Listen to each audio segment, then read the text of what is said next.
So currently, this person is working at Facebook Research AI, and she is, as I can remember, is working at Google, and this Samir Singh is a CTO of this company. I can't remember the name.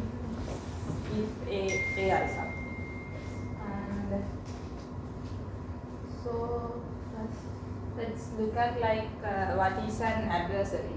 So an adversary in the neural network context, adversarial examples are inputs to a neural network that result in an incorrect prediction from the network. So if you take this example, this is an image of a panda. So assume that we add something to this, I'll explain later what this part is.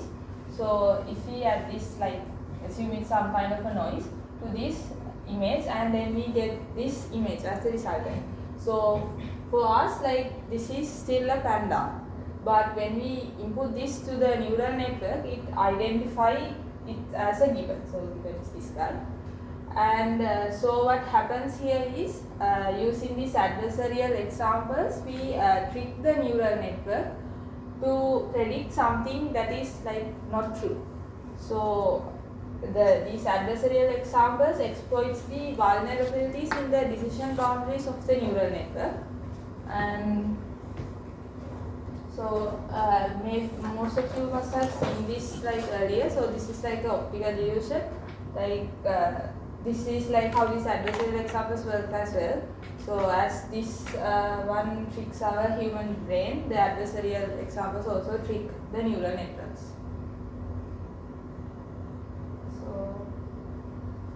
So when we talk about these ML models, so most of them are black boxes. So we don't know what's happening inside. We don't have no control over it, how to handle these gradients and everything. So when we deploy it into the real world, so they might malfunction. So in that case, how do we identify why this happened, why this kind of thing happened, what kind of input made this result, and then again how to identify how these ML models can be used for malpractices, for malicious activities. So someone can exploit those vulnerabilities in the decision boundaries and use them for some malicious activity. And so hence our model's integrity will be at risk, and also there will be security risks as well. So in that case, that's where these adversarial examples comes into play.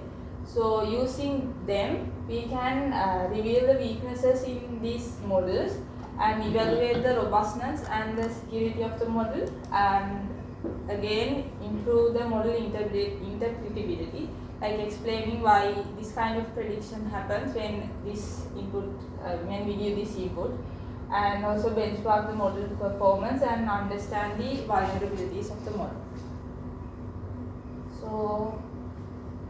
So now let's first discuss about some recent work that has been done in this area. So this generating adversarial examples has been done in the image domain and also the textual domain. First, in the image domain, we have the FGSM, that is fast gradient sign method. It uses a gradient-based method to generate these adversarial examples. I will explain it a bit more in the upcoming slides.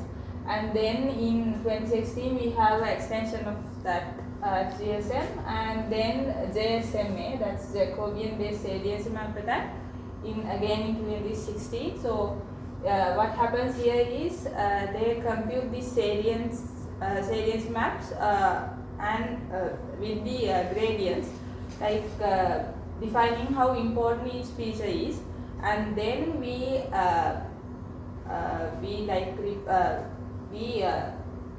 redefine that most important feature repeatedly so that we get an adversary. And then again, this Musawi et al. Person has tried to identify a single noise vector that would cause this imperceptible change in an image. So this imperceptible change means the changes like a human can't see, but a neural network will, like the panda example. So in the FGSM, what happens is it is like a very simple approach. When we train a neural network to get some predictions, what we do is we forward pass and then calculate the loss and back propagate and upgrade the weight so that the loss function will be minimized. But what happens here is when we after calculating the loss, we calculate the gradient with respect to the pixels of the image instead of the weights, and then change the pixel values so that the loss function is maximized. So with that we create like this image that would give a wrong prediction. So you can see this again, this panda image. So we put this through the neural network. We calculate the gradients of with respect to each pixel and then add this to this image. So in what we have learned so far, we subtract it. So by adding this one to this, we generate this image that will have some when calculating the gradients, that will have some effect on the neural network, so that it would predict a wrong decision, like the panda to a given. So that's what happens in FGSM.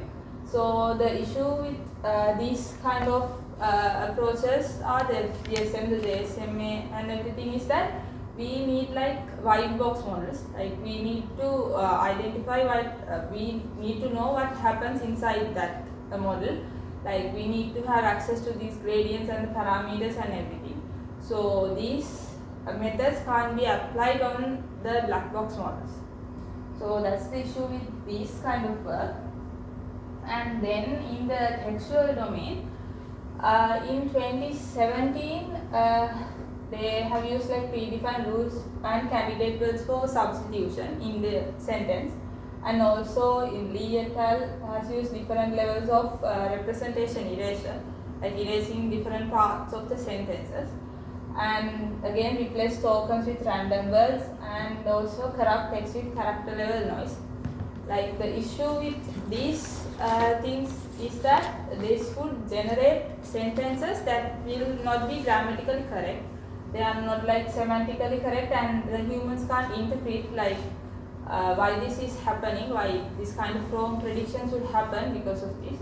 So because of these issues, so this is summarization of all the issues. So because of that, because of the issues that I mentioned before, it is difficult to gain helpful insights into the fundamental decision behavior of the model.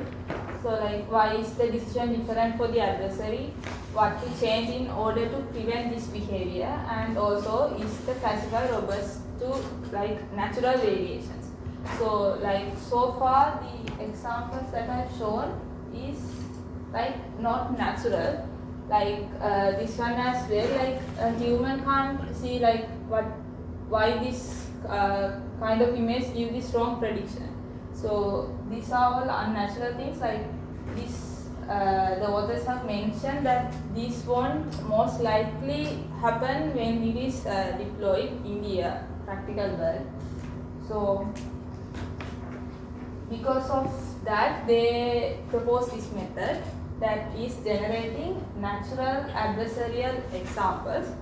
So what happens there is they generate natural and legible adversarial examples that lie on the data manifold by searching in semantic space of dense and continuous data representation utilizing the recent advances in GAS.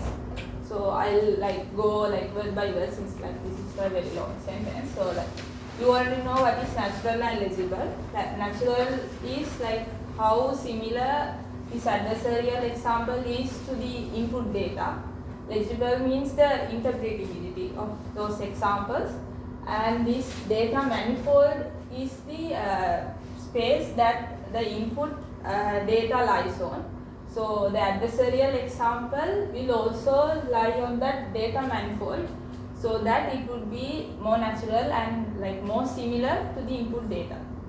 And so we look for that adversarial example in a latent space, that is a low dimensional space that defines this data manifold. And yes, and for generating the adversaries we use GANs. So like this is the goal, like summarized. So we have the input data corpus, and here the PX is the data manifold. So we have the input instance X, and this is the adversary that lies on this data manifold PX. And when we input this to the black box classifier, this one gives Fx, this one gives Fx star. And being an adversary, these two won't be equal, but like these are like very similar in the latent space. So that is what an adversary is. So now let's look at how we find that adversary in the in the data manifold.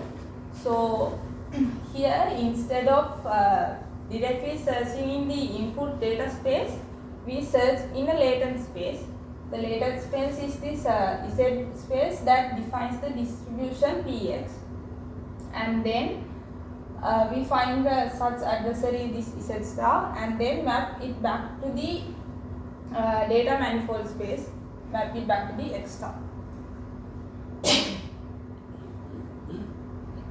So this is what happens. This is the data manifold. We have this latent space. The latent space has this adversary, and we have to map this back to this. So like actually this is what we call the adversary. This is the this one in the latent space.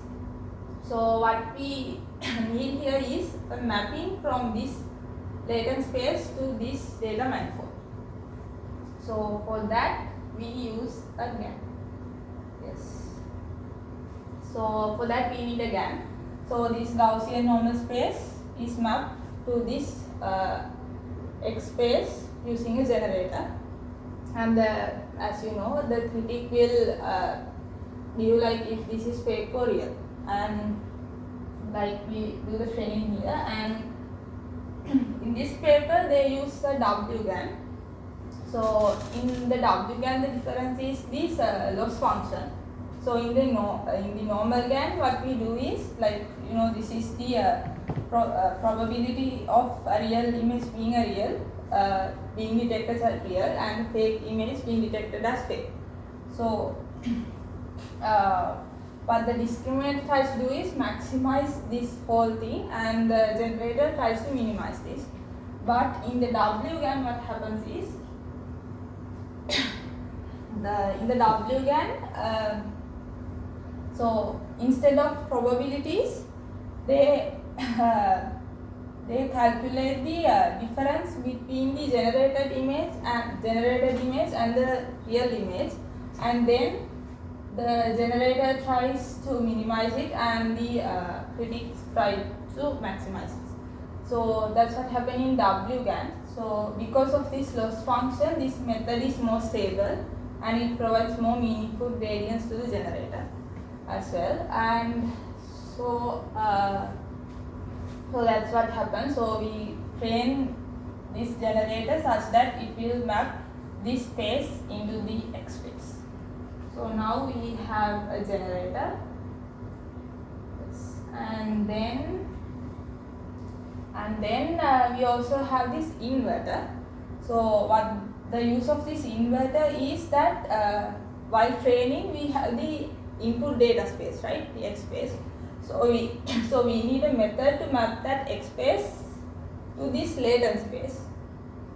I hope you can understand what spaces. So in using the inverter, we map this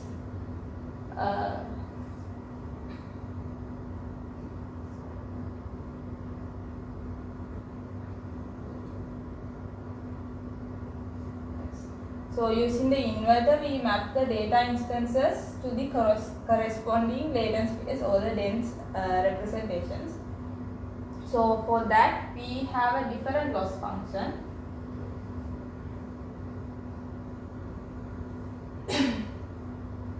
So this is that. So in this loss function, we have the reconstruction error and the divergence as well.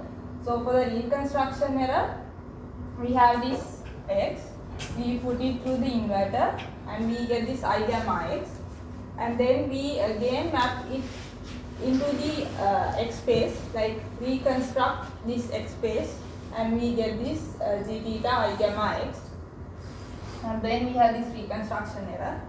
And for the divergence, we put this z through the generator, get this one, and then map it back to this latent space using the inverter, and then use that as a regularization term in this inverter. So we get the divergence between the sampled z and this one. So for the divergence for images, they use L2 distance with lambda equals 1, and for text, Jensen-Shannon distance with lambda equals 1. So what the inverter tries to do while training is try to minimize this expression and then generate the latent space to be normally distributed. So that's like their goal. So yes, so now we have the model. So what happens here is we have the instance, we have the input domain, we map it using an inverter to the latent space, and we add some perturbations to it, and then we generate this noise and put it through the generator, and then we create this adversary. So like we identify the adversary by passing it to the critic, and like identify if this is not the critic to the classifier, and identify if fx is equal to fx bar, and if it's not, then that's the x star. So that is what like explained here. So, and also this is also important. We choose this G Z star is the x star. So this Z star is chosen such that in the latence, when we get the latent space, the Z star is chosen such that this difference is minimum. So in Z space they are close, still maintaining the label to be different, right? Yes, yes. Yes. So the difference between this and the this mapping of this to this should be minimum. So that's what happened here. And they have provided a synthetic example as well.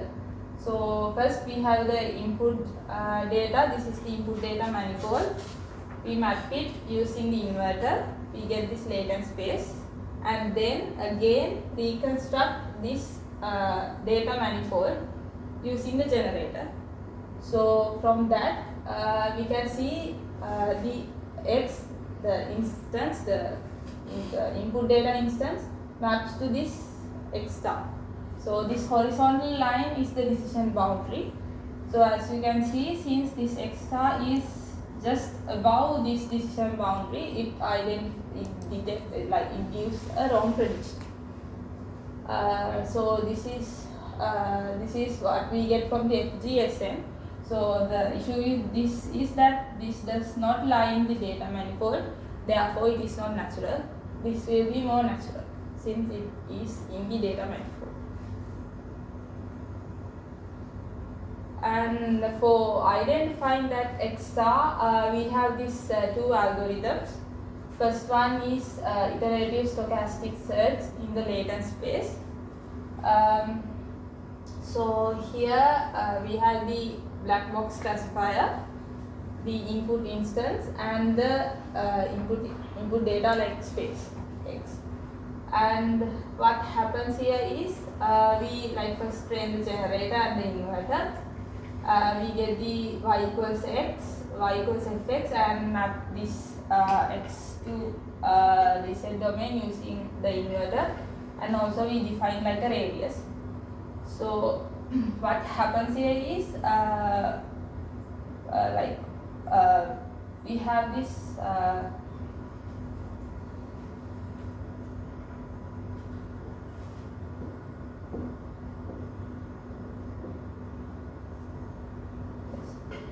so what happens here is that so initially the R is 0, then we we take this space R plus delta R, and we randomly sample the epsilon from this, and then add this to this z dash, and then we get this value. So and then we pass this to the generator, get the x star, and then pass it to the classifier and get the y bar, and then we check if the results are same. If not, we again extend this range and again search, and if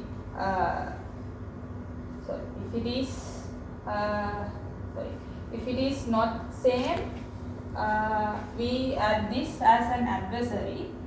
If same, we again extend the region and search for the adversary. So like that's what happened here. Yes.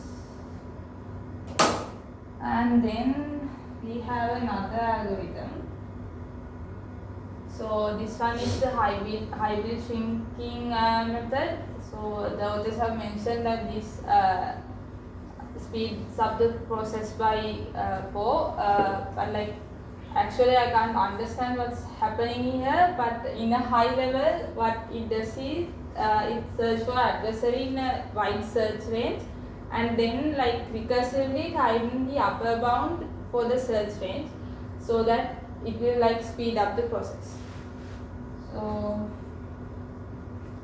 and then they have provided some examples as well. First, in the image domain, they use this MNEST data set. First, they train this WGAN. The generator has 3 transpose convolutional layers, critique as well. And then we have the inverter with 2 fully connected layers. And we and then train 2 classifiers to generate adversarials. That is the random forest and the layenet. So these are the results. So you can see this is the FGSM method, this is the proposed method. You can see from the FGSM method, the generated adversarials are like very like unnatural. Like these can't happen like when we like handwrite digits. So these ones can happen, and like this small marking is the prediction that the this layenet does. So here, like if you focus on the proposed method, if we like focus on the proposed method, you can see like changing like these vertical lines, and also like adding some strokes likewise, and like some maybe like thinning out the strokes, we generate these adversaries. So here, as you can see, the 3 is predicted as 8 by random forest and also 8 by the layenet. And another thing that we can identify is when looking at these adversaries is that the adversaries for the random forest is more similar to the original one than the layenet one. That is because the layenet has more accuracy, 98% I think, as I can remember, and the random forest accuracy about 90%. So because of that, like since layenet is more accurate, we need more substantial changes done to the original image to generate an adversary. So the authors also mentioned that this is also another method to test the accuracy of these modes as well. And if you take compare with the FGSM, you can see this is the change that they have done. So this is like uninterpretable, like we can't like identify like how this would happen naturally. So here this one, so what they have done is like the blue line means thickening the thickening the stroke. So they have thickened the stroke here, and as well, and also thinned out these strokes. So because of that, they get this prediction too. So as you can see, like we can interpret what happens here. Like why do we get this kind of a prediction? So like that's the difference between the FGSM and their proposed method. This is more like interpretable. And yes, another experiment is using the LSU and dataset. So this is the architecture. They have trained this MLP classifier. So here, this is the original one. This is the adversary. The churches identified as towers. This part. So to do that, what they have done is sharpen the roof, narrow the buildings, and change a tree into a tower. So here you can see this tree is changed to a tower. And also a tower detected as and searched by because of this adversary. So what they have done is convert woman into a building. You can see this person is converted to a building, and then also narrows down the tower. So because of that, this will be detected as churches, even though those are like towers. And then for the text domain, so like the issue with the text domain is it is discrete. It is in a discrete space. So adding imperceptible noise is impossible, and also like changing this. Making changes to the X in the discrete domain would not result in like grammatical text, and there would not be semantically correct. So because of that, they introduce this part to the architecture that we discussed earlier. So that is the ARAE encoder, adversarially regularized autoencoder.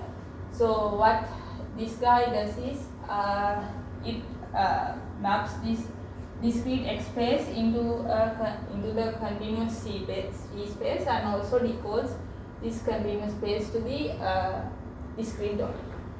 So yes, other than this part, the whole thing is like similar. So I won't go through it again.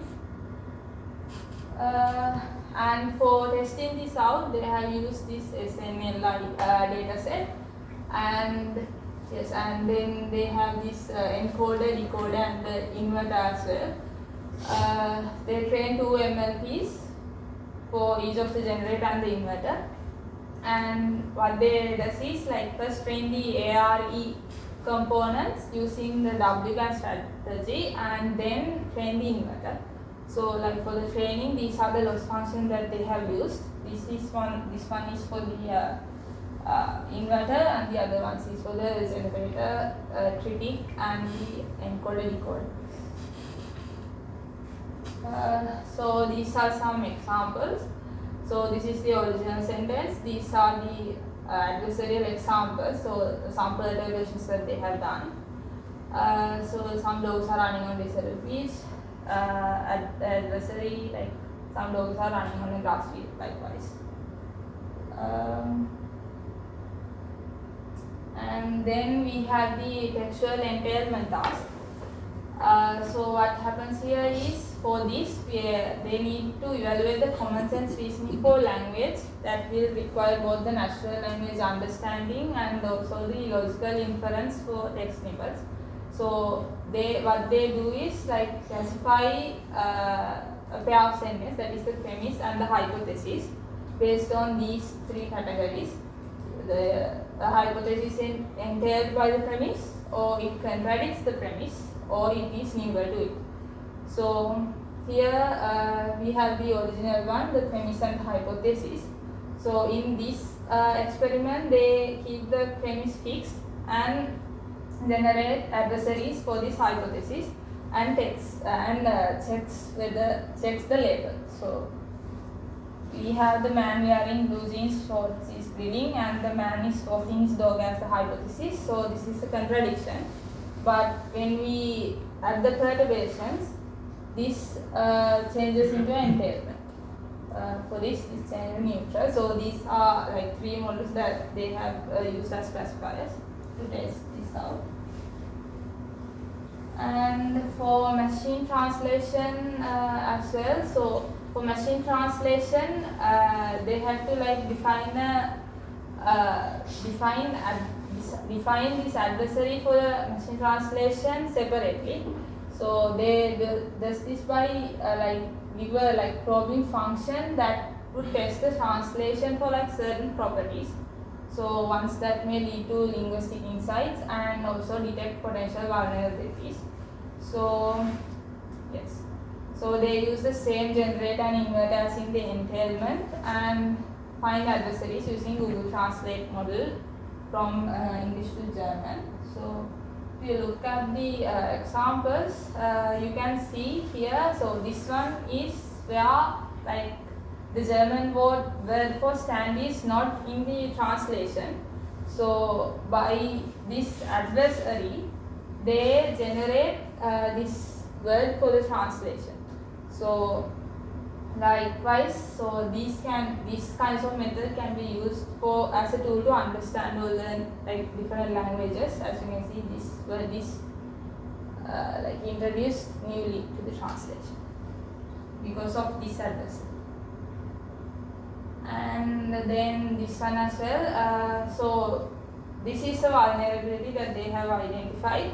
So when you have two verbs as in one acts as a noun, so that's a G1, and the other is the verb, other one is the verb. So in the translation, one of these would get lost. So she is cooking dress for a wedding. In the translation you get she cooks for a wedding. The dressed part is missing. So that kind of things will also happen. So they have identified this vulnerability because of this adversary. And for experiments, so as I mentioned earlier, they have used this method to evaluate the black box models. So they does this by identifying how much perturbation should be done to generate this classifier, to generate this adversary to fool the classifier. So yes, if you look at the results, you can see. So the first one here is they vary the number of neurons, that they make the model more complex, and when you get the average data set, that data set is the difference between the adversary and the original one. So you can see when the number of neurons increase, the average data set also increases. So it is very similar to the test accuracy graph as well, and this one as well, they fix the model and then vary the dropout rate. Again, these two are similar, and they use 80 different classifiers and then again test this. So they have found a strong correlation between the text accuracy and the average data set there as well. So what we get from this is that this data set can be used to evaluate these models. It can be used as accuracy measurement of the model. So this one is what happens when we increase the number of neurons. So for two neurons, this is the adversary. For 1024 neurons, this is the adversary. So this has a more drastic change. That's because this model is more complex. So yes, those are some experiments, and they have done some human evaluation as well, where they give these adversaries to humans and ask them how natural is these is these adversaries for you, and also like which of the two adversaries is closer to the original instance. The two adversaries means that they train this like they generate the adversaries against two classifiers, like earlier in the MN set data set for the length and the length and the random forest. So from these results you can see again the results are clarified here. People say the random forest adversaries are more looks like handwritten, and they are close to the original. So yes, that's about the paper.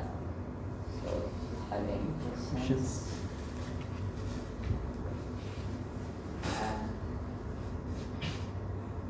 For the code implementations, like in the original one they have done in Python 2.7. So I found this repository. I can run this using Python 3.6, but there's a step where they generate the distance matrix between the original ones and the adversaries. So the computational power is not enough even in the server and the computer as well. So maybe like I can go through the code and explain. So what is the network used in that? So yeah.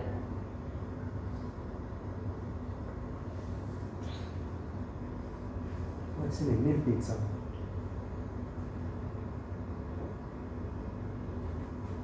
So this is the loading part.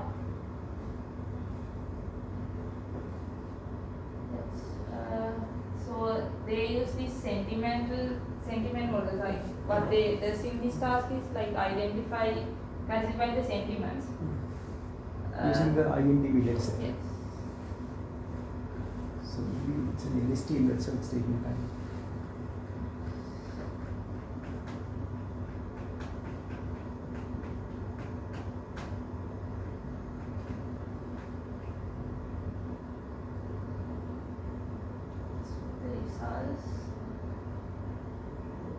So you can see the original. So this is sentiment classification. For this passage, the original one prediction is the negative, and they do this attack on this input, and then the classifier gives it as a positive sentiment. So the highlighted words are one that have been like changed. So yes, that's about it.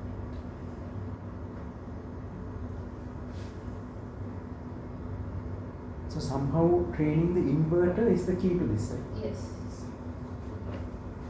Inverter maps from X space to the Z space. Yes. And for that, the model can be a black box. Yes. That's the danger, right? You don't have to have access to the gradients inside the model.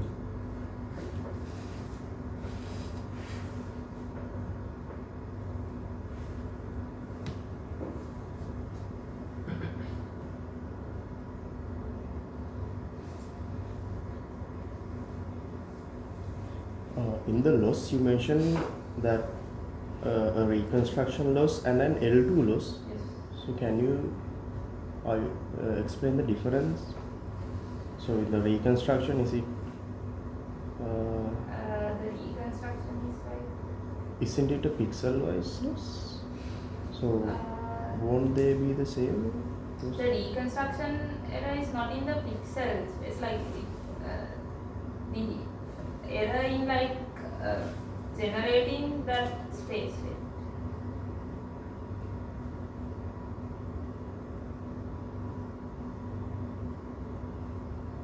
This one, right? So Yes.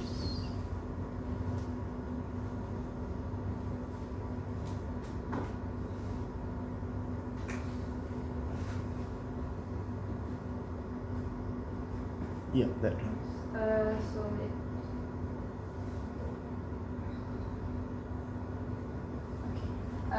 So So we have this X, that's the like take it as like a domain, like a space, and then we pass it to the inverter, we get this latent space. Yeah, so basically what you are doing is you are so in this paper what they are doing is they are finding the difference in the image space and also in the latent space. Yes. So my question is the reconstruction error they are using I think it's a norm, Yes. but then again in the Dive. latent space it is mentioned as an L2 distance, so Yes. are they both L2 distances? No, like they have not mentioned like what this notation like exactly is. Just the reconstruction error. So for this, this is the divergence, like the difference between this space and this space. So for that they use this L2. But here like they have not mentioned like what exactly they are doing. They have just mentioned they calculate this reconstruction error. So there lambda is the value where how much of weight is given to the latent space, right? Yes, like So- a regularization. So if that means like if we want the images to be more natural, we should increase lambda. Reduce them? Yeah, we reduce lambda. Reduce right? them, yeah. So the more weight comes to the reconstruction. But if we want them to be natural, then they should be closer in the latent space, right? Yes, to be more natural. Yes. Because the inverted space and the I'm not sure about that. Because in the latent space is not a requirement. Even in that toy example she showed, it has to be within the data manifold, right? Yeah. So it must be close to an X. Isn't that right? But what I thought was like the improvement of this paper is because of using the latent space, right? Yeah, yeah. So their images became more natural because of the use of latent space? Is it like that?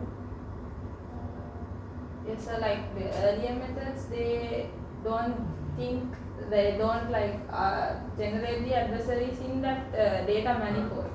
So here they use the data manifold, like they search in that thing.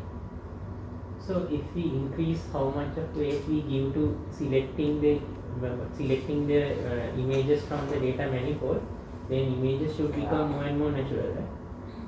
So I think natural thing happens in the latent space. Yes. But like when you generate two examples and like let's say the output is one. So if the natural example and the adversarial are too close, like we want it to be the changes should be minimal, then I think like reconstruction error should be prioritized. Yeah. So if it should be in the same data set, then we should focus on reconstruction.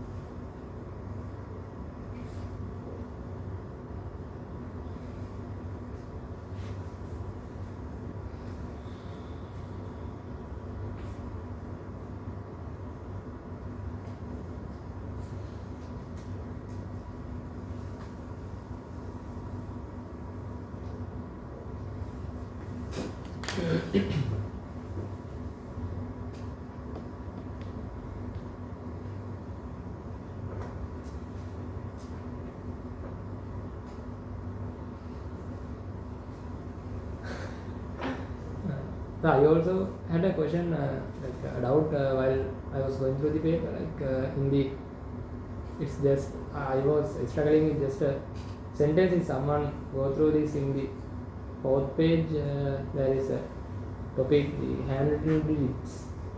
So in there, like they have mentioned, we include the inverter with fully connected layers on top of the critics last hidden layer.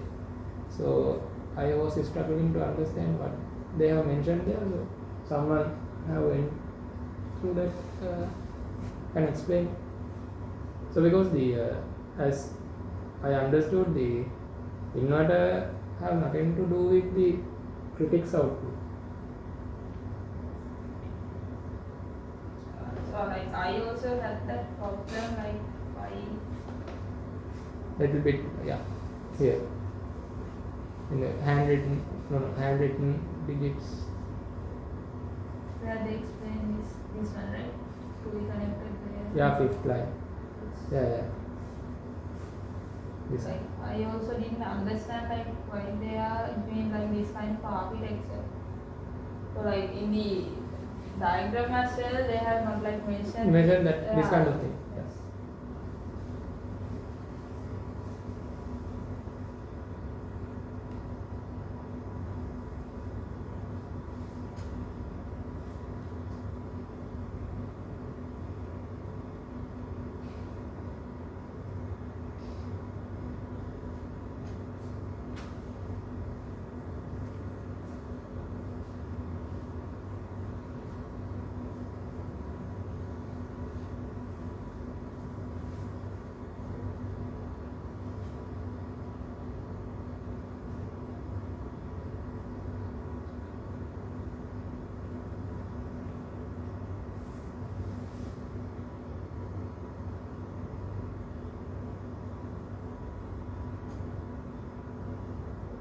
Shall we conclude for now?